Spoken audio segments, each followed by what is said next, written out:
ఇంకే ప్రభావం చాలా ఉంది. మీరు కూడా చూడండి. చాలా ఉబ్బలాట పడుతున్నావు. ముందు నీవే చూడు. చూడక్కయ్యా చూడు.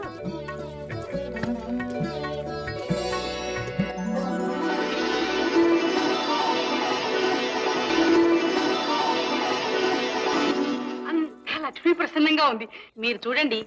మీకేం కనిపిస్తుందో చూసి ఒప్పుకోవాల్సి వస్తే ఒప్పుకుంటాను. సరే, నీ కోసం చూస్తున్నాను.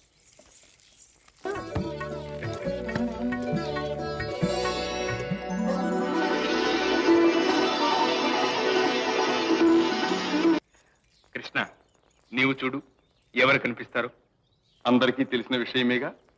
అర్జునుడు కనిపిస్తాడు. వేరే చూడాలా అన్నయ్య? ఇంత మాత్రానికి రుక్మిణి ఏమీ అనుకోదు గాని చూడవయ్యా కృష్ణ. సరే. చూడు.